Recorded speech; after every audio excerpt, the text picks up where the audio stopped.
Bonjour amis, je veux vous parler de la voiture Opel Astra. L'Opel Astra F était l'une des voitures les plus populaires de notre pays à son apogée. Aujourd'hui, son design a quelque peu vieilli et pose quelques problèmes liés à son âge. Ce modèle vaut-il encore le coup? Jetez-y un œil et constatez par vous-même.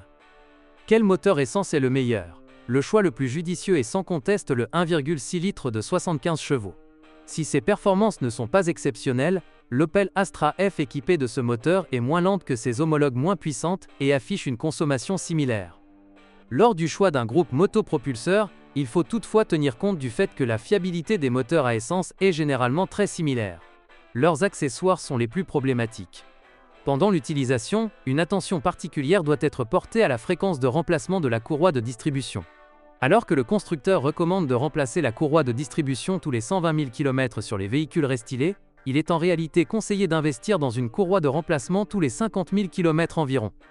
Quels autres éléments tombent en panne? Principalement, l'alternateur, le thermostat, la bobine d'allumage et la vanne EGR. En raison de l'âge avancé du véhicule, la courroie trapézoïdale et tous les accessoires associés doivent également être remplacés fréquemment. Les amateurs de diesel seront déçus, car l'Opel Astra F ne propose que 2 moteurs diesel, mais en 3 versions. Malheureusement, les versions atmosphériques et turbocompressées manquent soit de dynamisme, soit d'une durabilité exceptionnelle.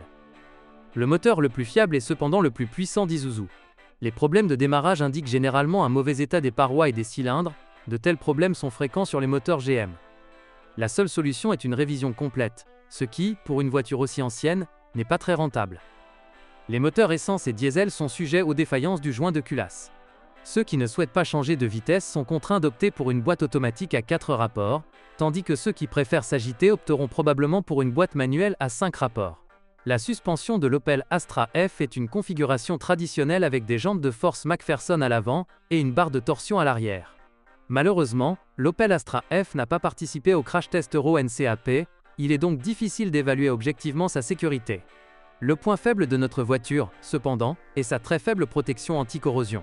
Les ailes, les bas de caisse, les passages de roues et le couvercle du coffre arrière sont les zones les plus sensibles à la rouille.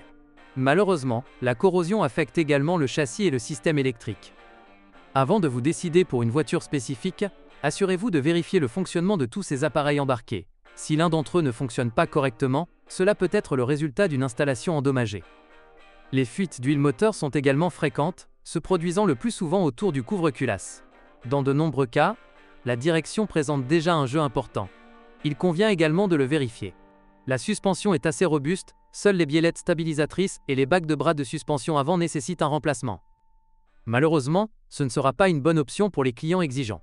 Pourquoi? Principalement à cause de la fréquence très élevée des pannes et d'une mauvaise tenue de route. La suspension de la voiture est assez rigide, ce qui ne garantit pas une meilleure traction. La seule version sportive qui offre un semblant de sensation est la version GSI de 150 chevaux, qui est même relativement rapide, de 0 à 100 km/h en environ 7 secondes. Malgré ses défauts, l'Opel Astra F, si vous en trouvez une bien entretenue, s'avérera certainement une compacte d'un bon rapport qualité-prix pour un jeune conducteur au budget serré. Merci de votre écoute, n'oubliez pas de vous abonner et de noter ma vidéo.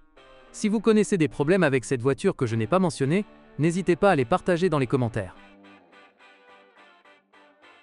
Bonjour les amis, vous cherchez une voiture d'occasion? Vous devez prêter attention au site web carm.pro. Carm.pro est grand catalogue de voitures, moteurs, boîtes de vitesse. Et le meilleur, c'est que vous pouvez trouver des informations sur les pannes de n'importe quelle pièce, complètement gratuit. Allez sur le site web carm.pro et découvrez tous les éventuels points faibles des voitures d'occasion.